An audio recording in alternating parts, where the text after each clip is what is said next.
Je vais vous montrer quelque chose que je n'avais jamais vu pendant plus de 20 ans de lecture de la Bible. Et cela peut changer votre manière de regarder votre propre baptême. Si je vous demandais quand est-ce qu'apparaît pour la première fois le baptême dans la Bible, vous répondriez probablement chez Jean-Baptiste. Eh bien moi aussi j'aurais répondu cela il y a quelques années. Jusqu'au jour où j'ai découvert que d'une certaine manière, l'histoire du baptême remonte jusqu'au temps de la Genèse.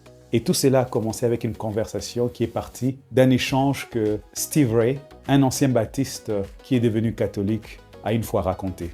Un protestant lui demande « Es-tu né de nouveau ?» Et Steve Ray lui répond « Oui, de la manière dont la Bible en parle. » Et cette réponse m'a intrigué, tout comme son interlocuteur par ailleurs. Alors Steve Ray va faire cette démonstration qui m'a poussé à aller relire les paroles de Jésus à Nicodème et je voudrais vous le partager aujourd'hui. Dans Jean 3, verset 5, Jésus dit ceci à Nicodème. « En vérité, je te le dis, si quelqu'un ne naît d'eau et d'esprit, il ne peut pas entrer dans le royaume de Dieu. » Et quelques instants plus tôt, dans Jean chapitre 3, le verset 3, il va dire « Si quelqu'un ne naît de nouveau, il ne peut voir le royaume de Dieu. » Autrement dit, Jésus met en parallèle deux expressions, naître d'eau et d'esprit et naître de nouveau ou la nouvelle naissance. C'est pratiquement synonyme ici. Et ce qui m'a frappé et qui me dérangeait il y a pendant longtemps quand j'ai lisé cette histoire entre Jésus et Nicodème, c'est que Jésus reproche à Nicodème de ne pas comprendre ni connaître ces choses. Il lui dit, « Tu es docteur d'Israël et tu ne connais pas ces choses. » Autrement dit, Jésus suppose que Nicodème devrait connaître ces choses en tant que docteur d'Israël, ça veut dire des Écritures qui viennent d'Israël. Mais j'avais lu l'Ancien Testament, je n'avais jamais vu la nouvelle naissance. C'est quoi je suis en train de parler? Et ça m'intriguait, ça me dérangeait, jusqu'au jour où j'ai écouté ces paroles et cette réflexion de Steve Ray. Mais où est-ce que dans la Bible, dans l'Ancien Testament juif, la nouvelle naissance est-elle présentée? Et c'est là où tout a changé pour moi dans ma compréhension du baptême et ses applications. Et c'est là que j'ai découvert un fil conducteur qui traverse la Bible avec cette thématique. À plusieurs moments décisifs dans l'histoire du salut, Dieu associe l'eau et l'esprit lorsqu'il inaugure une nouvelle création. Regardez par exemple dans Genèse, chapitre 1er, verset 2. Avant même que la vie émerge de la création, nous voyons l'eau et l'esprit, car il est dit que l'esprit de Dieu se mouvait au-dessus des eaux. Et ensuite, on voit Dieu créer le monde. Il y a l'eau, il y a l'esprit, il y a une nouvelle création.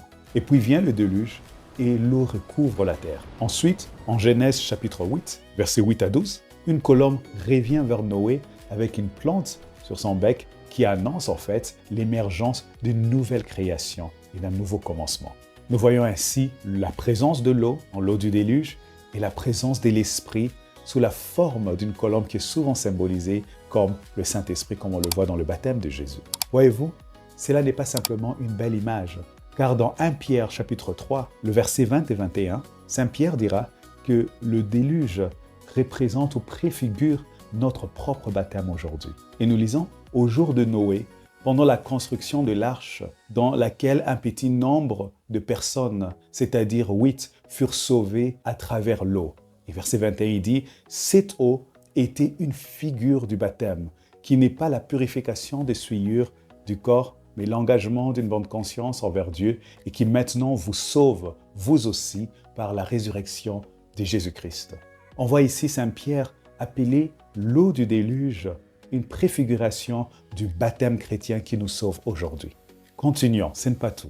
Quand Dieu fait sortir Israël de l'Égypte dans les livres de l'Exode, chapitre 14, versets 21 à 22, le peuple d'Israël traverse les eaux de la mer Rouge. Et au-dessus de cette traversée s'est trouvée la nuée pendant le jour et la colonne de feu pendant la nuit, représentant la présence de Dieu, le Saint-Esprit. Nous voyons donc encore l'eau et l'esprit. Et d'une manière intéressante, dans 1 Corinthiens chapitre 10, versets 1 à 2, Saint Paul dira que le peuple d'Israël ont tous été baptisés en Moïse, parlant de cet événement. Je vous le lis. « Frères, je ne veux pas que vous ignoriez que nos pères ont tous été sous la nuée, qu'ils ont tous passé au travers de la mer, qu'ils ont tous été baptisés en Moïse dans la nuée et dans la mer. » Voyez-vous, la nuée, la présence de Dieu, le Saint-Esprit, et dans la mer, l'eau. Donc l'eau et l'esprit. Et on voit de cela une nouvelle naissance d'un nouveau peuple qui émerge d'un autre peuple, Israël, et c'est aussi l'annonce d'un nouveau commencement pour le peuple d'Israël. L'eau et l'esprit indiquent un nouveau commencement. Alors arrive Jésus.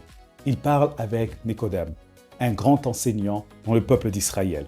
Et on comprend donc que quand Jésus dit à Nicodème, il faut naître d'eau et d'esprit, il ne tire pas cette expression de nulle part. Il y a un contexte dans lequel cela s'inscrit. Il reprend un langage que toute l'histoire biblique préparait déjà.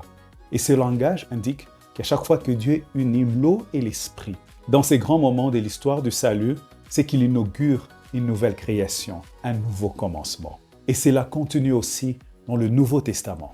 Au baptême de Jésus, en Matthieu chapitre 3, verset 16, Jésus aussi entre dans les eaux du Jourdain et on voit l'Esprit Saint descendre sur lui comme une colombe. Et c'est là que son ministère public commence. Donc un commencement nouveau pour lui aussi. Non pas parce que Jésus avait besoin d'être purifié, mais parce qu'il inaugure l'œuvre du salut et annonce le baptême chrétien. Et on voit que les disciples ont compris cela, parce que le jour de la Pentecôte, lorsque la foule demande à Saint Pierre apôtre, « Que devons-nous faire ?» après avoir entendu sa prédication, Saint Pierre va leur répondre ceci dans Actes chapitre 2, verset 38, « Répentez-vous et que chacun de vous soit baptisé au nom de Jésus-Christ pour le pardon de vos péchés et vous recevrez le don du Saint-Esprit. » Nous remarquons encore qu'il y a le baptême, l'eau du baptême et le don du Saint-Esprit, donc le Saint-Esprit. Encore l'eau et le Saint-Esprit. Quand on va encore quelques chapitres plus tard, dans la maison des Cornèles, on voit Cornèle et sa famille recevoir le Saint-Esprit en Actes chapitre 10, versets 44 à 48, et Pierre déclare « Peut-on refuser l'eau du baptême à ceux qui ont reçu le Saint-Esprit comme nous ?» On voit que les deux vont ensemble. L'eau et l'Esprit fonctionnent ensemble. Puis dans Actes chapitre 19, du verset 1er au verset 17, Saint Paul apôtre rencontre les disciples de Jean-Baptiste et ils n'ont jamais entendu parler du Saint-Esprit. Après la prédication de Paul qui les explique que Jean-Baptiste prêchait la venue de celui qui devait venir, donc Jésus, ils vont tous être baptisés au nom de Jésus et ils vont recevoir le Saint-Esprit par l'imposition de main de l'apôtre. Et on voit encore une fois de plus, tout comme à la Pentecôte, cette foule qui reçoit un commencement nouveau et entre dans l'Église, ou la maison des Cornèles, où ils deviennent tous des chrétiens et c'est un nouveau commencement pour cette famille. Et on voit les disciples de Jean entrer dans la nouvelle alliance et devenir des disciples de Jésus, un nouveau commencement pour eux aussi, l'esprit et l'eau dans le baptême. Vous voyez donc le fil rouge qui traverse, dont je vous ai parlé, depuis la Genèse jusqu'aux Actes des Apôtres, Dieu utilise constamment l'eau et son esprit pour faire entrer son peuple dans une réalité nouvelle. Et c'est cela qui a changé ma vue sur le baptême. Je ne vois plus le baptême comme un simple symbole extérieur. Je le vois maintenant comme cette nouvelle naissance annoncée dès les premières pages de la Bible et accomplie en Jésus-Christ. Aujourd'hui, quand je participe à un baptême à l'Église, je ne vois plus simplement un rite religieux. Je vois plutôt Dieu refaire ce qu'il avait déjà fait depuis le commencement dans la Genèse. Il fait passer ces personnes, ces candidats au baptême, ces catéchumènes, d'un ancien monde à une nouvelle création. C'est comme ça qu'on devient une nouvelle créature, par les eaux du baptême, par l'eau et l'esprit. C'est aussi pour cela que Jésus pouvait dire dans Marc chapitre 16, verset 16, un verset qui me dérangeait, mais qui ne me dérangeait plus après avoir compris cela. Il dit « Celui qui croira et sera baptisé sera sauvé ». Et on voit Jésus aligner le salut avec la réalité de l'expérience du baptême, parce qu'il y a l'eau et l'esprit pendant le baptême. Et c'est pour cela que Saint Pierre apôtre peut écrire dans sa première épître au chapitre 3 que nous avons lu, verset 21. « Cette eau était une figure du baptême qui vous sauve maintenant. » Voyez-vous, le baptême vous sauve maintenant. Il vous sauve de l'ancienne vie et vous fait entrer dans une nouvelle création, un nouveau commencement, une nouvelle réalité. Comme vous pouvez remarquer, ce n'était pas simplement un seul verset qui m'a convaincu, mais c'est plutôt de revoir un même thème être parcouru au travers des Saintes Écritures. Et je me suis dit, si Dieu prend autant de soin pour préparer quelque chose depuis le commencement dans la Genèse jusqu'aux Actes des Apôtres, alors le baptême est bien plus grand, bien plus profond et bien plus puissant que je ne l'avais jamais imaginé. Alors, pour vous, est-ce que cela change votre propre regard sur le baptême que vous avez reçu? Dites-le moi aux commentaires. Et si cette vidéo vous a aidé à comprendre la Bible d'une autre manière, abonnez-vous donc à la chaîne et partagez-la avec quelqu'un. Et cela m'aide beaucoup à faire découvrir ces trésors de la foi chrétienne à d'autres personnes. Merci et que Dieu vous bénisse.